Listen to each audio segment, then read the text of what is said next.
भाई आज की वीडियो में हम बात करेंगे चैंपियंस लीग राउंड ऑफ 16 के बारे में। हमें पता है कि ऑलरेडी फर्स्ट लेग कंक्लूड हो चुकी है और अब हम सेकंड लेग की तरफ जा रहे हैं, लेकिन फर्स्ट लेग के जो रिजल्ट्स हैं उसकी बेस के ऊपर हम ये प्रिडिक्ट करने की कोशिश करेंगे कि क्वार्टर फाइनल्स के लिए कौन सी टीम्स क्वालिफाई कर सकती हैं। और मैं आपसे भी ये एक्सपेक्ट करूंगा कि आप लोग भी मुझे कमेंट सेक्शन में बताएं कि कौन सी टीम जो है वो अगले राउंड के लिए क्वालिफाई कर सकती है। तो सबसे पहले हम बात करते हैं पीएसवी वर्सेस आर्सेनल की गेम के बारे में।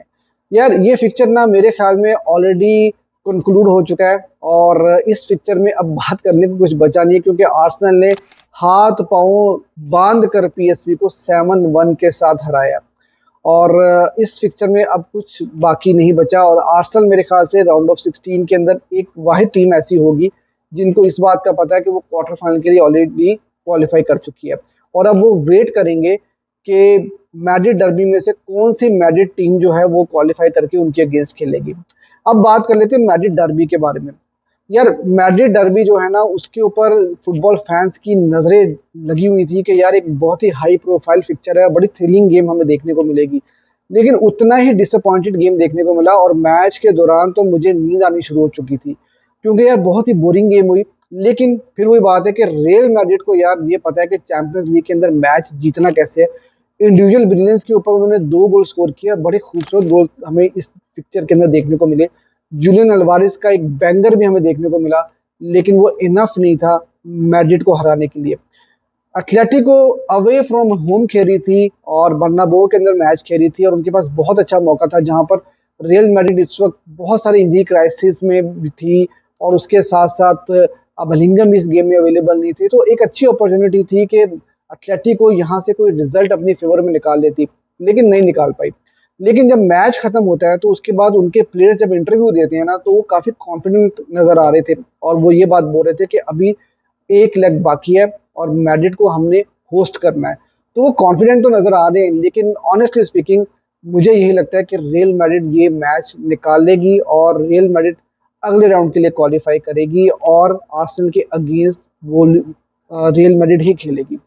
अब जो सिनेरियो बनता नजर आ रहा है वो मुझे कुछ ऐसा नजर आ रहा है कि शायद ऐसा हो सकता है, क्योंकि ये मैं आपको बता रहा हूँ रियल मैड्रिड की हिस्ट्री के बेस के ऊपर, जो पिछले 5-7 साल से जिस तरह की वो फुटबॉल खेल रहे हैं कि 1-0 की लीड होगी या 2-1 की लीड होगी एटलेटिको की 80th मिनट में 85th मिनट तक, और फिर क्या होगा कि रियल मैड्रिड जो है वो गोल स्कोर करके ये टाई जीत जाएगी। तो मुझे ऐसी फीलिंग आ रही है।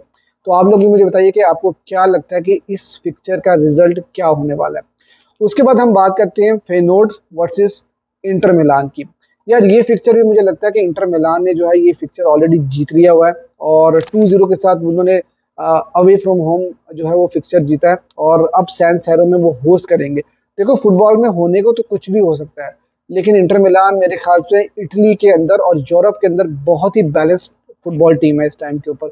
बहुत अच्छी फुटबॉल भी वो खेल रहे हैं, डिफेंस उनका बहुत ही ज्यादा सॉलिड है और इंटर मिलान जो है वो मुझे अगले राउंड के लिए क्वालिफाई करती हुई नजर आ रही है। अब बात कर लेते हैं हम लोग जर्मन डर्बी की। यार ये फिक्चर भी काफी हाइप वाला फिक्चर था और लग ही रहा था कि बड़ा कांटे का मुकाबला हमें देखने को मिल सकता है, लेकिन हुआ ये कि बायर्न म्यूनिख ने जो है वो 3-0 के साथ हरा दिया लिवरकूसन को। अब लिवरकूसन के पास मेरा नहीं ख्याल कि उनके पास कोई ऐसा मौका है कि वो यहाँ पर वापसी कर सकते हैं, क्योंकि 3-0 की लीड काफी बड़ी लीड होती है और बायर्न म्यूनिख जो है वो बड़ी बैलेंस्ड साइड है। ये सीजन उनका बड़ा ऊंच नीच के साथ चला है, किसी गेम में वो बहुत अच्छी परफॉर्मेंस देते रहे हैं, किसी गेम में वो बहुत खराब परफॉर्मेंस देते रहे हैं, लेकिन समहाउ 3-0 की लीड काफी बड़ी लीड होती है और मुझे यही लगता है कि बायर्न म्यूनिख जो है वो अगले राउंड के लिए क्वालिफाई कर जाएगी। अब बात कर लेते हैं बहुत इंपॉर्टेंट गेम और बहुत ही मजे के जो 2 गेम हुए उनके बारे में, और ये दोनों गेम जो हैं वो गोलकीपर्स ने जिताए हैं। पहले बात करते हैं पीएसजी वर्सेस लिवरपूल की गेम की।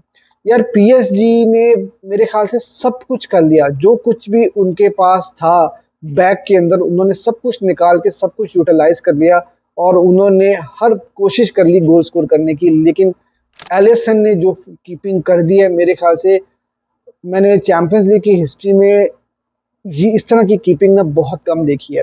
और अगर ये टाई लिवरपूल जीत जाती है ना तो एलिसन की ये परफॉर्मेंस मेरे ख्याल से हिस्ट्री के अंदर याद रखी जाएगी।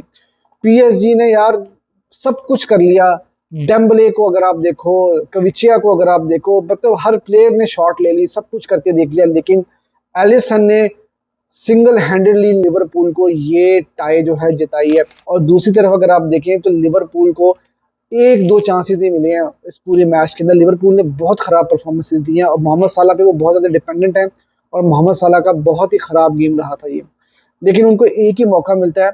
और आप यहाँ पर गोल कीपिंग डिफरेंस देखें कि एलिसन ने वहां पर कैसी कमाल की कीपिंग की है, और यहाँ पर डोना रोमा के हाथ से बॉल लगकर जो है वो नेट में चली जाती है, और लिवरपूल अवे फ्रॉम होम 1-0 की लीड लेकर आ जाती है। अब लिवरपूल क्या आनफील्ड के अंदर पीएसजी के अगेंस्ट सरवाइव कर लेगी? तो मेरे ख्याल से यार आनफील्ड का जो सिनेरियो बनता है, जिस तरह से आनफील्ड का माहौल बनता है, और जिस तरह के फैंस लिवरपूल टीम के पीछे रहते हैं, तो मुझे नहीं लगता कि पीएसजी जो है वो यहाँ से मैच जीत सकती है। लेकिन पीएसजी एक बहुत ही सॉलिड टीम है, पीएसजी का अटैक बहुत अच्छा है, और वो इस टाई को टर्न अराउंड कर सकती है। लेकिन मुझे लगता है कि लिवरपूल जो है ये गेम, ये टाई जीत जाएगी और अगले राउंड के लिए क्वालिफाई कर जाएगी। Club Brugge versus Aston Villa. यार फर्स्ट लेग में एस्टन विला ने 3-1 के साथ ये मैच जीता है, और अवे खेल रहे थे वो लोग। तो मुझे लगता है कि ये गेम भी जो है वो एक तरह से खत्म हो चुकी है। एस्टन विला इस टाई को जीत जाएगी। स्पेशली एस्टन विला का ये सीजन काफी अच्छा रहा है, और अभी रिसेंटली उन्होंने कुछ रिक्रूटमेंट्स की हैं, और एसेंसियो और उसके अलावा राशफोर्ड, कुछ ऐसे प्लेयर्स आए हैं जिनकी वजह से ये टीम और भी ज्यादा अच्छी नजर आ रही है। तो 3-1 के साथ ये ऑलरेडी मैच जीत चुके हुए हैं फर्स्ट लेग का, और अब सेकंड लेग में मुझे नहीं लगता कि क्लब ब्रूज जिन्होंने ऑलरेडी बहुत अच्छी फुटबॉल खेली है इस सीजन में, स्पेशली चैंपियंस लीग के अंदर बहुत अच्छी परफॉर्मेंसेज उनकी रही हैं, लेकिन मुझे लगता नहीं है कि अब 3-1 के स्कोर लाइन के बाद अब इनको स्टर्न विला के अगेंस्ट उनके होम पर जाकर खेलना है, और वहां पर वो इस टाई को टर्न अराउंड करें, मुझे ऐसा लगता नहीं है। अब बात करते हैं डॉर्टमुंड वर्सेस लील के गेम के बारे में। देखो पोटेंशियली इन दोनों में से कोई एक टीम ऐसी होगी जो कि बार्सिलोना के अगेंस्ट अगले राउंड में खेलेगी, अगर बार्सिलोना भी क्वालिफाई करती है तो। और इनका पहला लेग जो है डॉर्टमुंड वर्सेस लील का, वो 1-1 के साथ ड्रॉ रहा है। डॉर्टमुंड का ये सीजन अगर बुंडेसलीगा की बात करें तो काफी ज्यादा खराब रहा है, क्योंकि वहां पर इन्होंने काफी गेम्स हारी हैं, काफी पॉइंट्स ड्रॉप किए हैं, लेकिन चैंपियंस लीग में ग्रुप स्टेज में भी इनकी परफॉर्मेंसेस काफी अच्छी रही हैं। ऑलरेडी बार्सिलोना के अगेंस्ट इन्होंने ग्रुप स्टेज में एक मैच भी खेला था, जो कि बड़ा टाइट गेम रहा था। बार्सिलोना वो मैच जीत गई थी, लेकिन काफी टाइट गेम रहा था वो। तो ये टाई जो है 1-1 के साथ ड्रॉ चल रही है। बहुत मुश्किल है इसमें से प्रिडिक्ट करना कि कौन सी टीम आगे जाएगी, but I will go with लिल, क्योंकि उनकी भी जो कैंपेन है चैंपियंस लीग की वो काफी ज्यादा अच्छी भी रही है, और उन्होंने काफी सरप्राइज दिया है काफी बड़ी बड़ी टीम्स को इस सीजन में चैंपियंस लीग में, और उनका फ्रेंच लीग में भी सीजन काफी ज्यादा अच्छा जा रहा है। क्योंकि फर्स्ट लेग 1-1 के साथ ड्रॉ रही थी, तो मेरे ख्याल में अब लिल होस्ट करेगी डॉर्टमुंड को, और अपने ग्राउंड में उनको होम एडवांटेज भी मिलेगा। तो उस लिहाज से मुझे ऐसा लगता है कि लिल ये टाई जो है वो जीत जाएगी, और पोटेंशियली अगले राउंड में बार्सिलोना के अगेंस्ट खेलेगी। अब हम बात कर लेते हैं भाई बेनिफिका वर्सेस बार्सिलोना की। यार ऑलरेडी इस सीजन में हमने दो सिनेमैटिक गेम्स देखी हैं इन दोनों क्लब्स के दौरान। पहला गेम जो ग्रुप स्टेज में हुआ था, वहां पर हमें 9 गोल थ्रिलर देखने को मिला था, और वहां पर एक कमाल किस्म का कमबैक हमें रफीनिया के थ्रू देखने को मिला था, और बार्सिलोना ने आखिरी मोमेंट्स के अंदर वो मैच जो है वो जीता था। फिर अब जो हमारा फर्स्ट लेग हुआ था, उसमें भी रफीनिया ही जो है वो डिसाइसिव थे, और उन्होंने ही डिफरेंस क्रिएट किया था अपने गोल के जरिए। बार्सिलोना 21 मिनट में जब रेड कार्ड ले लेती है, तो उसके बाद से शेज़नी जिस तरह की परफॉर्मेंस देते हैं यार, वो काबिल तारीफ है। शेज़नी ने सिंगल हैंडली बार्सिलोना को इस गेम के अंदर रखा था। ताबड़तोड़ हमले किए थे बेनिफिका की टीम ने, लेकिन शेज़नी ने जो है वो बहुत ही आउटस्टैंडिंग परफॉर्मेंस दी थी।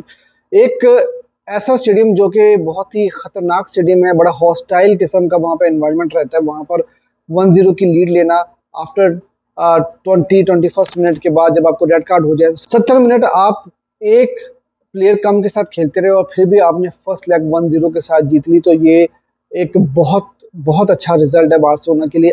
अब मिडवीक के अंदर बार्सिलोना का ओसासुना वाला गेम होता है, लेकिन due to the death of Barcelona medical staff, ये गेम पोस्टपोन्ड हो जाता है। तो टीम डॉक्टर की डेथ हो जाना साइकोलॉजिकली बार्सिलोना प्लेयर्स के लिए एक चैलेंज होगा, और यही एक सवाल स्टाफ के लिए भी होगा कि वो अपनी टीम को क्या मोटिवेट कर पाएंगे इस गेम से पहले, क्योंकि एक साइकोलॉजिकल धक्का तो ऑफ कोर्स बार्सिलोना प्लेयर्स को लगा होगा। तो आई होप कि बार्सिलोना प्लेयर्स इस एक लॉस से जो है वो रिकवर कर जाएं। तो इस गेम को लेकर मेरी प्रेडिक्शन ये है कि बार्सिलोना ये गेम 2-1 के साथ जीतेगी और अगले राउंड के लिए क्वालिफाई करेगी। तो भाइयों, आप लोगों की प्रेडिक्शन भी मुझे चाहिए होगी, और मुझे आप बताइए कि आपको क्या लगता है कि कौन सी टीम्स अगले राउंड के लिए क्वालिफाई करेंगी, और मुझे अपनी प्रेडिक्शन जो है वो कमेंट सेक्शन में ज़रूर बताइएगा। और अगर अभी तक आपने मेरे चैनल को सब्सक्राइब नहीं किया तो मेरे चैनल को सब्सक्राइब करना ना भूलिएगा।